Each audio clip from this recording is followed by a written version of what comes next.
본 방송에서 제공하는 부동산 정보는 투자 판단에 대한 조언입니다. 방송에서 제공하는 부동산 물건의 가치, 가격 상승 및 가격 하락에 대해서는 방송사에서 보장하지 않습니다. 시청자 여러분 안녕하십니까. 매주 월요일 4시 생방송으로 시청자 여러분을 찾아오는 이진우의 기센 부동산 진행을 맡고 있는 이진우입니다. 남부지방은 예상보다 비가 많이 왔다고 하죠. 지금 서울도 가을비가 왔습니다. 이제는 가을이 되겠죠. 세상 이미지가 이렇게 다 심플했으면 좋겠습니다. 때 돼서 비가 오면 이제 가을이 왔구나, 또 때 돼서 비가 오면 이제 겨울이 왔구나, 이렇게 예측 가능했으면 좋겠습니다. 이 세상은 너무 예측이 불확실성을 많이 가지고 있는 요즘이다 보니 뭐든지 다 하기가 두렵습니다. 하여튼 시청자 여러분 뭐니 해도 건강 잘 챙기시고요. 저희 기센 부동산과 함께 해주시기 바라겠습니다. 저희 이진우의 기센 부동산 2부로 나눠서 진행되고 있습니다. 먼저 1부에서는 핫한 이슈를 가지고 그 분야 가장 정통한 전문가를 모시고 그 주제에 대해서 논의해보는 시간 갖고요. 바로 이어진 2부에서는 투자 가치 높은 기센 매물 소개해드리는 시간까지 이어지니까요. 꼭 채널 고정해 주시기 바랍니다. 자, 오늘 1부 함께 해주실 세 분의 전문가 소개해드리겠습니다. 토지 쪽에서는 굉장히 전문가시죠. 지금은 이제 학교에 계신데 예전에는 여러분들이 아시는 그 자기개발서 토지에 관한 책 베스트 작가이셨고 실무 경험이 굉장히 많은 분입니다. 단국대학교 행정법무대학원 전종철 교수 나오셨고요. 주식회사 도시화공간 곽창석 대표, 주식회사 오비스파트너스의 이춘남 본부장 나오셨습니다. 세 분 안녕하십니까? 네, 안녕하십니까? 전종철 교수님은 진짜 오랜만에 나오십니다. 지금 기센에 지금 도대체 얼마나 한 번 나오신 겁니까? 자, 오늘 기센 이슈에서 다룰 내용 화면으로 먼저 확인해 보도록 하겠습니다. 오늘 기센 이슈에서는 불법 전용 산지에 관한 임시 특례라는 주제로 불법 전용 산지와 임시 특례 용어 설명, 두 번째 불법 전용 산지 특례 적용 기준, 세 번째 불법 전용 산지 특례 적용 절차 등에 대해 전문가들과 자세하게 알아보는 시간 갖도록 하겠습니다. 자, 토지 관심 있는 분들은 지금 오늘 다룰 주제가 귀에 익숙하시겠지만 토지를 잘 모르시는 분들은 굉장히 좀 어려운 용어라 생각할 수 있을 겁니다. 저도 옛날 강의할 때 늘 했던 얘기가 있습니다. 한글 잘 알면 됩니다. 불법 전용 산지의 임시 특례. 그러니까 불법으로 산지를 어떻게 전용을 했는데 이걸 양성화 시켜준다라는 게 임시 특례가 나왔답니다. 한시적으로. 오늘 그 주제를 한번 다뤄보려고 하고요. 전종철 교수님께 먼저 여쭤보겠습니다. 먼저 이 용어 정리 간단하게 좀 해주시죠. 산지, 농지 다 알고 계시지만 간단히 일단 정리 좀 부탁드릴게요. 네, 우리 산지 이렇게 얘기하니까 이제 우리 그 투자가들 또는 시청자들이 익숙하지가 않잖아요. 근데 우리가 농지, 산지 이렇게 얘기하지 않고 전답, 과수원, 임야 이렇게 하면 좀 되게 익숙하죠. 그렇죠. 그 중에 전답, 과수원을 우리가 농지법에서 농지 이렇게 이야기하고 지목으로 임야를 우리가 이제 산지라는 개념보다는 임야라는 개념이 이제 훨씬 더 우리 그 시청자들한테 익숙한데 임야를 산지관리법에서는 산지 이렇게 이야기합니다. 그래서 이제 범위로 보면은 임야보다는 산지의 범위가 조금 넓습니다. 그렇죠. 그래서 임야도 산지고 또 우리 임도 이런 것도 산지고 또 이렇게 대나무들이 이렇게 또 집단으로 재배되는 것 이런 것도 산지가 되겠습니다. 산지관리법이나 이런 데 보면 이제 법적 용어 정리가 그런 거죠? 네. 농로도 농지다, 비닐하우스도 농지다 이런 것처럼. 그렇죠. 그렇죠. 네. 자, 본부장님께 먼저 오늘 본부장님 질문이 빠르네요. 앞에 있네요. 임장을 많이 다니시면 네. 보통 이제 토지도 다니시잖아요. 네. 그러면 보통 지목이 이제 농지와 우리 정 교수님 얘기한 임야가 됐든 산지가 됐든 어쨌든 산 쪽에 있는 것들하고 가격 차이가 좀 많이 나죠? 제 개인적인 견해로는 산지와 농지라고 해서 가격 차이가 나는 것이 아니라 그 토지를 어떻게 활용할 수 있고 수익을 낼 수 있고 또 미래 가치가 있느냐에 따라서 그 토지의 가격이 달라진다고 생각이 듭니다. 지금 최근에 제가 평택을 자주 가는데요. 그 평택에 주로 나오는 예를 들어서 평택항 인근의 농지 같은 경우에는 지금 좀 먼 거리에 있는 거는 평당 50만 원부터 근거리에는 70만 원, 80만 원까지도 지금 매매가 실제로 되고 있습니다. 그리고 뭐 산지 같은 경우에는 공장 용지나 또는 창고 용지로 활용할 수 있는 토지 같은 경우에는 그 가격대가 뭐 100만 원 이상, 또 도로를 접한 것들은 뭐 200만 원 이상도 하는 거를 볼 때 그 활용 가치와 미래 가치에 따라서 가격이 달라진다고 볼 수 있을 것 같습니다. 뭐 아주 교과서적인 답을 네. 해주셨습니다. 일단 뭐 농지, 산지, 지목이 또 중요하지만 그것보다는 미래 활용 가치에 따라 시장 가격은 형성된다라는 그 임장 활동을 많이 다니시는 이춘남 본부장의 답이었습니다. 자, 본론으로 들어가겠습니다. 오늘 아까 제가 국어만 잘해도 된다고 얘기했는데 불법 전용이라고 제가 아까 잠깐 설명드렸잖아요. 정 교수님, 네. 전용이 점용입니까? 전용입니까? 정확한 용어 설명 좀 부탁드릴게요. 전용입니다. 예, 예. 다른 용도로 바꾼다는 거잖아요. 그렇죠. 예, 예. 점용은 우리가 내가 점유해서 쓴다. 예, 예. 그래서 우리가 국어를 이용해서 또는 하천을 이용해서 도로를 내가 개설하겠다 또는 교량을 개설하겠다 이럴 때는 점용허가고, 전용이라는 것은 전용의 그 상대되는 개념은 사용입니다. 사용.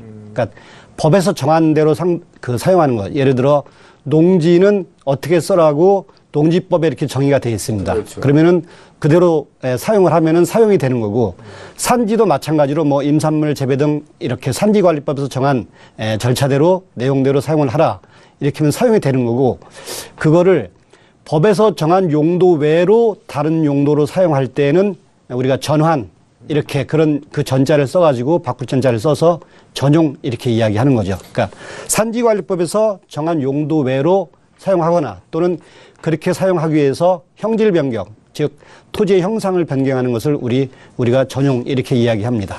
그 산지 같은 경우는 산림 전용 허가, 네. 산림 전용 신고, 산림 전용 협의 뭐 이런 세 종류 정도로 나눠질 수 있는데 그 전용할 수 있는 그 전용하는 절차를 간략하게 좀 설명을 해 주시죠. 예를 들어 제가 임야를 갖고 있어요. 네. 근데 이제 법에서 정한 뭐 경사도라든지 인목 분포도라든지 아니면 도로에 접해 있다든지 모든 걸 충족했어요.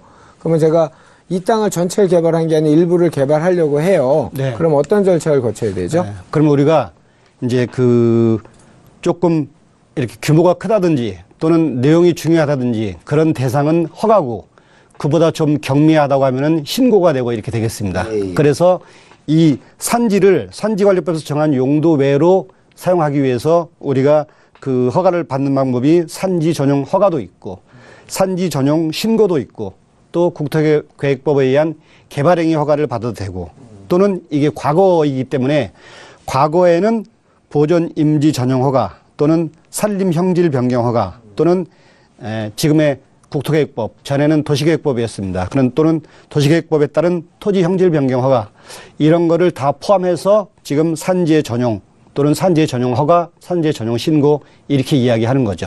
똑같이 농지에서도 농지의 전용, 산지의 전용 그러니까 같은 개념이 되겠습니다. 농지는 아까 말씀하신 건 이제 농사를 짓는 땅, 원래 이제 목적은 쉽게 얘기하면, 네. 그다음에 산지는 인목을 뭐 이렇게 키우는 땅, 네.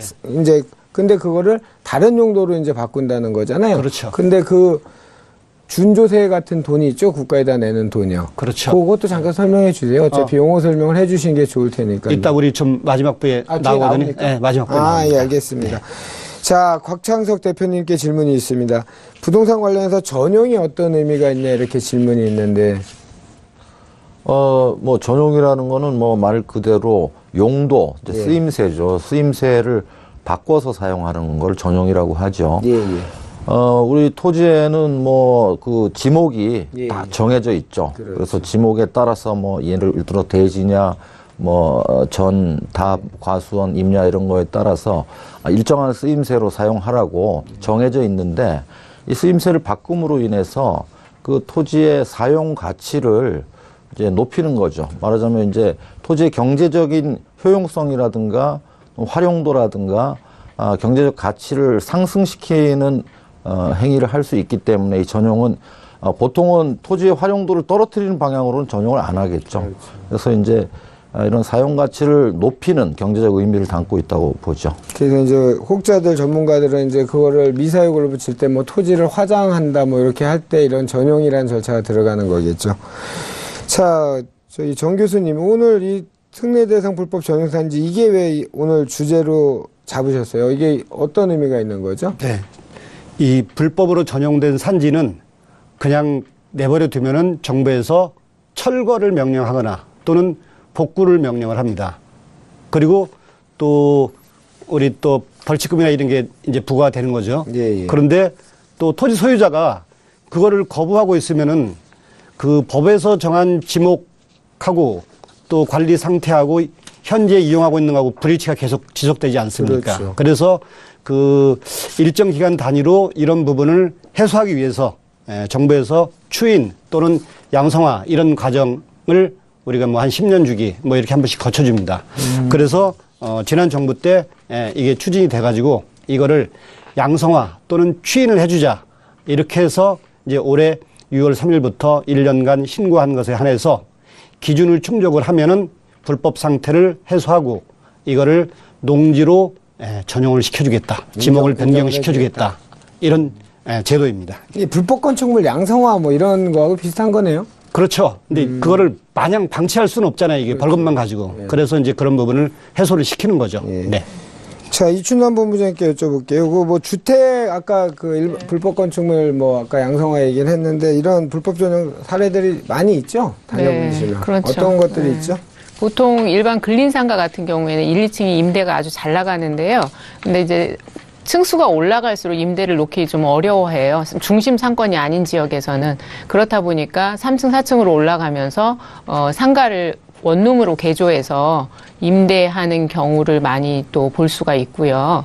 그리고 이제 다중주택이라 하면 그 룸 안에 그 싱크대라든가 그 불을 사용할 수 있는 거를 넣을 수가 없는데 실제 도면상으로는 주방인데 그걸 개조해서 방수를 늘리는 거죠. 준공 이후에.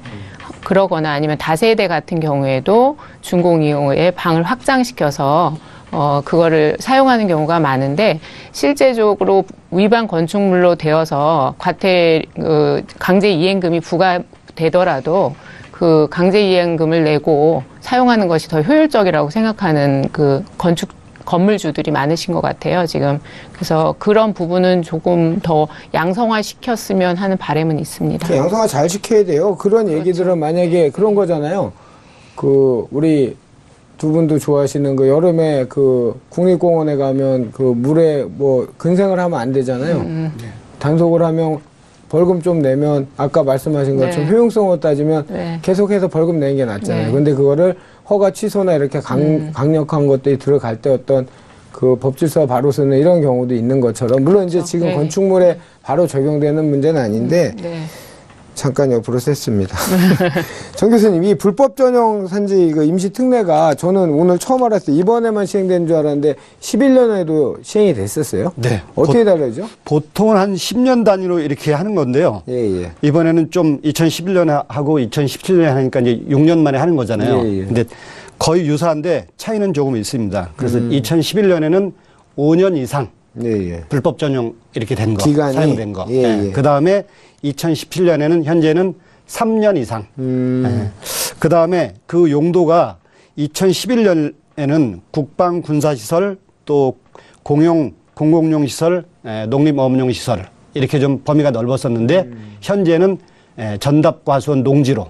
왜냐면은 2011년에 국방 군사나 공공용 시설 이런 것들은 전부 다 양성화가 됐거든요. 예. 그래서 전답과수원 즉 농지로 이렇게 사용한 거로 용도가 좁혀졌고 그 다음에 기간은 똑같이 1년이 되겠습니다. 그래서 현재 하고 있는 거는 올해 6월 3일부터 내년 6월 2일까지 이렇게 딱 1년 이내에 신청하시면 되겠습니다. 이거는 상당히 그 알고 신청하시면 그 좀 효율적일 것 같아요. 네. 이런 사례가 많잖아요. 지금 예전에 제가 이제 교수님도 아시다시피 토지 강의하고 이럴 때 이제 산림청하고 농림수산식품부 그때 당시에 제일 민원이 많았던 상이 바로 이거거든요. 현상은 전인데 지목은 임야란 말이죠. 근데 무의식적으로 이제 뭘 심었어요. 식재를 해서 키우다가 중요한 게 이제 저기에 걸리잖아요. 양도세 가면 8년 자격농지에 5년간 3억의 양도세가 없는 줄 알고 이 땅을 매매를 했단 말이에요. 근데 안 된대요. 알고 봤더니 농지가 아니고 임야기 때문에 안 된다. 그러면 그 지주는 무슨 얘기냐? 3년 이상 작용하면 농지 지목 불문하고 농지로 인정한다라는 규정이 농지법에 있었잖아요. 그러니까 그게 제일 충돌을 했던 사항이었던 것 같아요. 우선 그 자산 관리 측면에서 예, 예. 우리 아까 그 본부장님께서 말씀하시기를 우선 기본적으로는 어떤 용도로 활용될 수 있느냐에 따라서 예, 예. 농지가 비쌀 수도 있고 임야가 더 비쌀 수도 있는데 그렇죠. 그게 평균적으로는 똑같은 상황이라고 하면은 농지가 더 비쌉니다. 많이 비싸. 그래서 이건 이제 산지에서 농지로 그 지목 변경이 되면은 우선 자산 가치 측면에서 가치가 좀 올라가고 지금 말씀하신 대로 또 농지로 인정을 받으면은 8년 이상 제촌 작용을 하면은 양도세 감면을 받을 수 있으니까 그런 장점도 있고요. 그런 게 충돌이 많이 됐었어요. 예전에 민원이요. 그죠? 좋습니다. 곽 대표님한테 질문이 오늘 이런 것만 있죠. 불법 전용을 단속한 이유를 설명해 주셨는데 왜 임시특례로 불법 그 전용을 인정해 주는 건가요? 글쎄, 요번에 나온 거는 보니까 뭐 전답 과수원해서 농지에 대해서 전용을 특별히 인정하는 거는 이제 뭐 농업이라든가 농업인 보호 측면도 있는 것 같아요. 아무래도 우리 산업화 이후에 아무래도 뭐 농업인들이 아무래도 좀 그 뭐 소득이라든가 이런 게 많지 않고 그런 측면도 있고 또 이렇게 그 불법 전용을 했는데 그냥 전용한 상태를 원칙적으로 보면은 원상복구를 해야 되는 게 맞죠. 근데 산지에서 지금 농지로 전용이 됐다는 거는 그걸 다시 원상복구한다는 게 사실상 매우 어려운 일이거든요.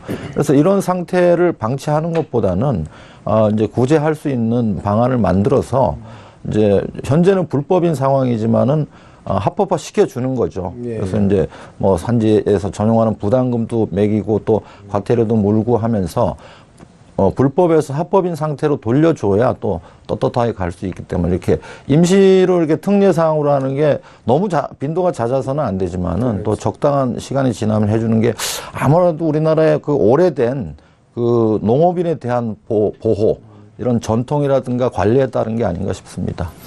좋습니다. 뭐 심오하게 아주 그 큰 뜻을 말씀해 주셨습니다.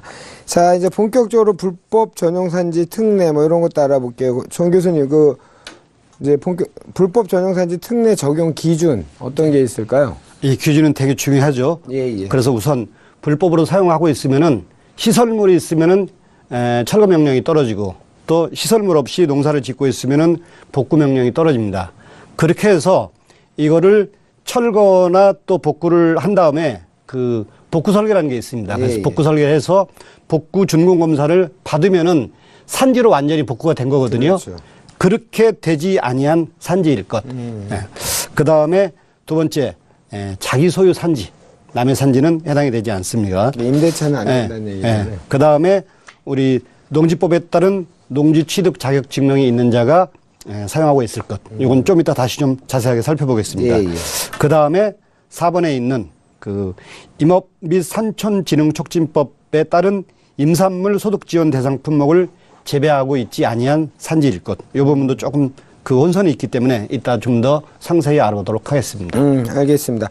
자, 그러면 이런 게 어떤 형평성 측면, 우리 항상 이제 문제 제기가 되면 누군 해주고 누군 안 해주고 뭐 내로 남불하는 거 유행어처럼 그런 형평성 기준 문제는 없을까요? 우선 기준을 법에서 세웠기 때문에 기준에 충족하면 해주고 기준에 충족하지 못하면 해주지 않는다. 이런 부분 가지고 형평성의 문제는 좀 없어 보이고요. 예, 이제 예. 문제가 있다면은 아까 우리 곽 대표님도 말씀하셨지만은 불법을 과연 일정 기간으로 자꾸 양성화 시켜주면은 결국 누구든지 또 불법을 언제든지 또 양성화 되니까 또 그걸 빌미로 해서 불법을 좀 더 조장할 수가 있잖아요. 그런 측면은 우리가 좀 경계를 해야 되겠죠. 이런 게 많잖아요. 그 그린벨트 내에 송상열 박사 그때 방송에서 나왔던 그게 뭐죠? 제가 갑자기 생각이 안 나는데 하여튼 훼손지. 회선지 회선지 양성화. 그것도 마찬가지죠. 전부 양성화잖아요. 그거는 그러니까 그린벨트에서 불법으로 창고를 짓고 또는 내가 수익을 올리고 있는데 그거를 양성화 시켜준다는 거잖아요. 대신 이제 조건들이 되게 까다롭더라고요. 그것도. 그렇죠. 네. 그런 것좀 그런 분명히 형평성 문제는 좀 있을 것 같습니다. 네, 맞습니다. 형평성이 아니고 타당성 문제는 좀 타당성 있을 문제죠. 예. 그렇죠. 곽 대표님, 지목 변경하면 뭐 이득이 많으니까 이런 걸 자꾸 하겠죠? 아니, 이득이 없으면 안 하겠죠. 그렇겠죠. 이득이 있으니까 할 거고. 이번에는 뭐, 이제 산지에 대한 전용 뭐 불법 그 훼손에 대해서 지금 지목 변경 말을 했지만은 통상적으로 많이 일어나는 거는 이제 전용을 할 때 집 지을 때 많이 하죠. 예, 이제 예. 뭐 농지라든가 그 뭐 전답, 과수원, 임야 또 산지 임야 이런 것들을 이제 뭐 전원주택 개발한다든가 할 때 예, 예. 이제 뭐 농지나 산지를 결국 그 대지로 바꿔야 되고 그렇죠. 이렇게 하려면은 이제 농지 전용 허가를 받아야 되고 농지 전용 부담금을 내야 되고 뭐 이렇게 함으로 인해서 원래 이제 그 집을 짓는 목적의 땅이 아니었는데 집 짓는 목적의 땅으로 바뀌니까 아무래도 토지 가격이 올라가는 뭐 그런 이점이 당연히 있을 거고요.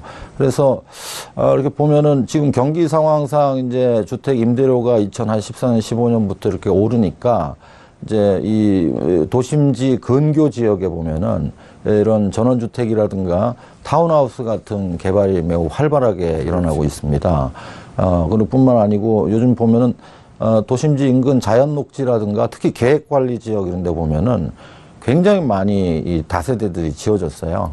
이런 것들이 결국 이제 개발자 입장에서는 충분히 이제 수익이 가능하다고 판단해서 지은 거고, 그런 건 이제 시장 측면에서 보면은 아무래도 이제 도심에서 이제 전세를 못 구한 분들이 빠져나가면서 이 도심지의 전세난을 완화시켜주는 그런 완충적인 역할을, 그런 긍정적인 측면도 있는 것 같아요. 근데 반면에 이제 이런 이제 투자 측면에서 보면은 그렇게 지어져 있는 집들이 시간이 지나면은 그렇게 가치가 크게 오르지는 않거든요. 그래서 그런 선택을 하실 때는 좀 신중하게 해야 되지 않느냐. 이게 그 지목 변경에서 얘기가 좀 세긴 했는데 하여튼 시장 측면에서 보면 그렇습니다. 예, 좋습니다. 네, 네.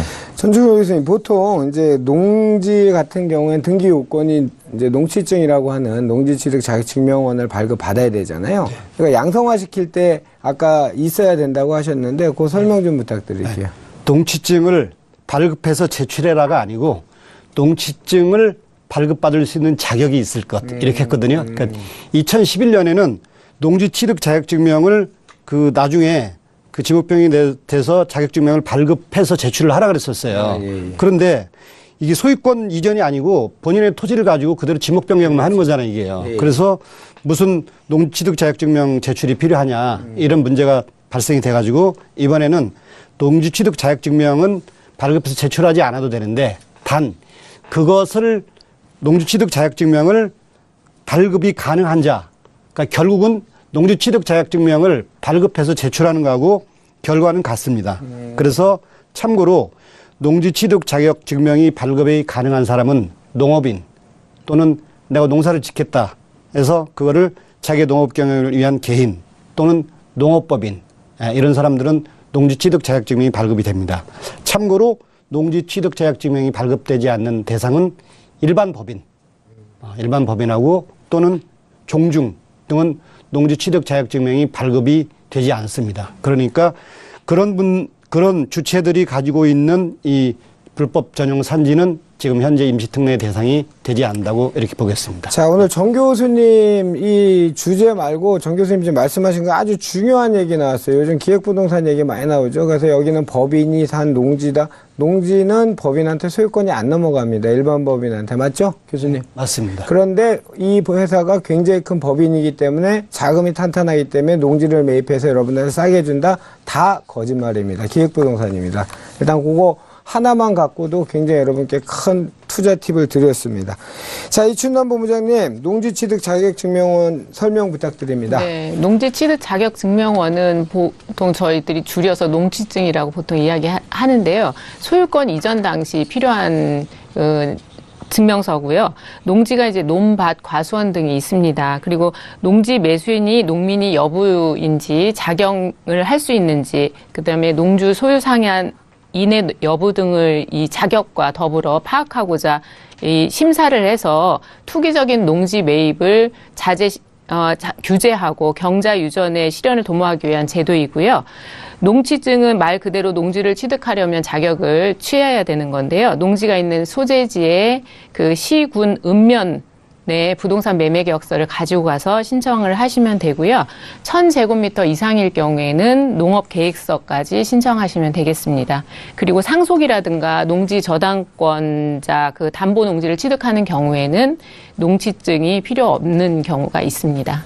참고로 농취증은 1000제곱미터 303평이죠. 9평수로. 이거는 임대차 계약서도 됩니다. 근데 물론 요즘은 이제 까다로워졌죠, 교수님? 네. 대차 계약 됩니까?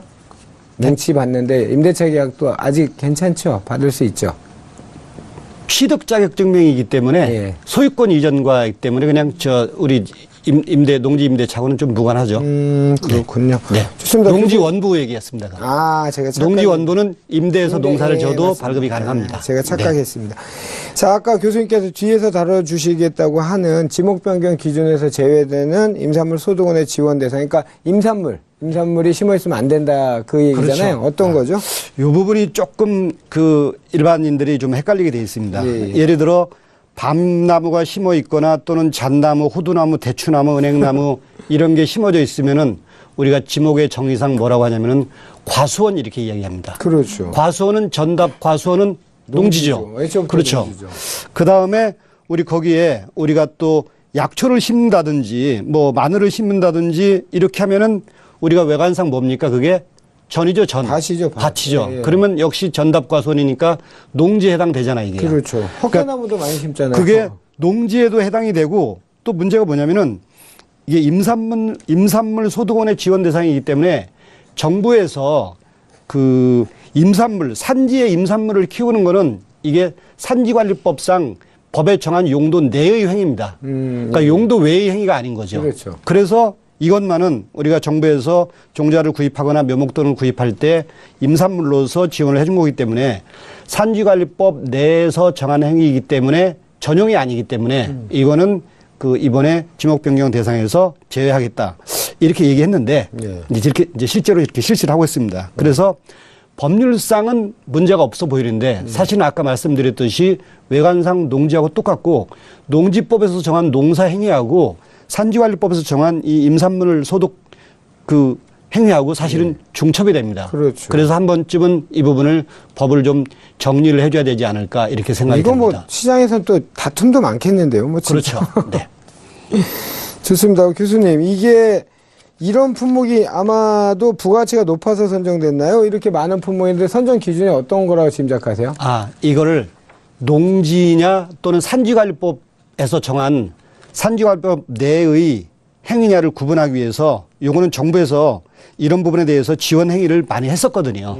그때 그 지원 대상 품목으로 들어가 있던 품목들입니다. 그래서 산지에서 농지로 지목을 바꾸지 않고도 산지에서 그대로 우리가 임산물 재배 행위를 할 수 있는 그 품목들이 이렇게 다 들어가 있는 거죠. 네. 알겠습니다. 이제부터 우리 시청자 여러분 좀 적으시면서 들으세요. 이제 CG 우리 화면이 나가니까 지금부터는 조금 복잡한 내용들이 나오니까 꼭 적으면서 한번 보시기 바라겠습니다.